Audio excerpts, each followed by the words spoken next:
Hi, everybody. I'm Stephanie Haney. Welcome to a special edition of 3 News Now. I am here live at FirstEnergy Stadium. I'm here with our sports reporter, Nick Camino. Nick, thanks for being here. It is cool to be here, isn't it? This It is really different. is. It is exciting to be here. There's soccer happening in what we usually think of as the home of the Browns, and it's because the U.S. women's national team is here tonight.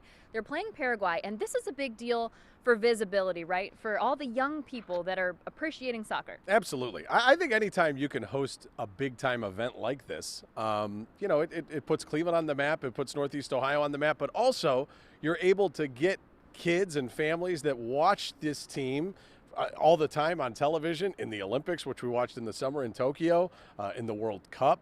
You're getting that here in our own backyard, so it's really cool. I was talking to a couple friends of mine who have daughters that play soccer. They're going to be here tonight. This has to be so cool for them. So really cool opportunity for girls and boys. It should be a lot of fun. It is, and it just raises the visibility too, which brings us to a conversation that is very much at the forefront of soccer. It's the conversation between the U.S. women's national team, the U.S. men's national team about the issue of pay, and we've got some new developments on that this week. Nick, what are we seeing?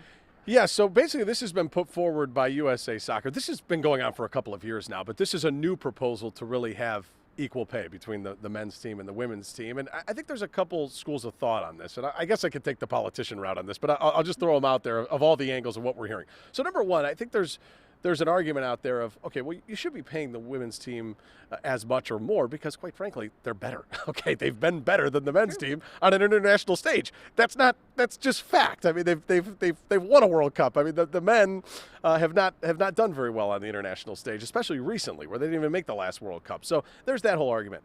There is another argument out there, though, that says, well, the men should be earning more money because if you look at the attendance of their matches, if you look at their TV ratings, if you look at their TV contracts, they're all more. So what are we talking about here?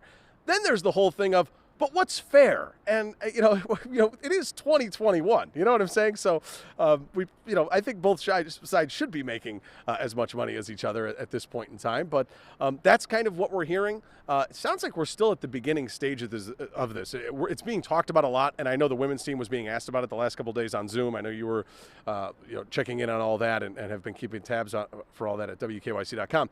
I just think I think we're not even, we might be at first base, but I just think we have a long way to go until, we're rounding third and heading home, to use a baseball term here at the FirstEnergy Stadium for a soccer match. I'm getting everybody confused. That's why we bring the sports guy in. We get all the metaphors at once, Yes. And you talk about the issue of fairness. Sure, you think about that. You think about just the numbers when you're talking about just the paycheck, but also the appearances and the people that come and, the fan turnout for sure, but also, too, then we got to factor in the systemic issues and how much visibility has soccer had for females, at a young age. And that's why, it's great to have them out here, not only for the young females, but also for the young males. Yes. And when it comes down to it, U.S. Soccer saying equal CBA terms, collective bargaining agreement terms, equal terms do not necessarily mean an equal paycheck. I was going to say, I'll leave the legal part of all that stuff to you because you're our legal analyst. But I will say, just to put this on people that might not be as familiar with soccer, the women's team is one of the best in the world. The men's team, I don't know, even Sean, who's helping us here today, can help me. What are they, top 50 in the world? Top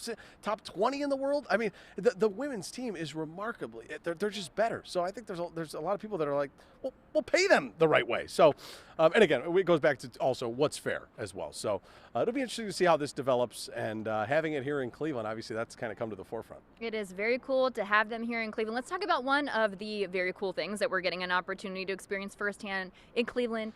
One of Carly Lloyd's last 4 games. Mm-hmm. This is going to be her kind of retirement here. This is going to be it for her. What a career! One of the best players in U.S. women's national team history. So to see her tonight begin those final 4 games will be a lot of fun. I know some young kids will be interested in that, and soccer fans will be interested in that. I just have one thing to say to Team USA in Paraguay. Take it easy on the field. Just, don't get too crazy because you got a big football game here on Sunday. That's true. We need all that grass to grow back by Sunday, That's right?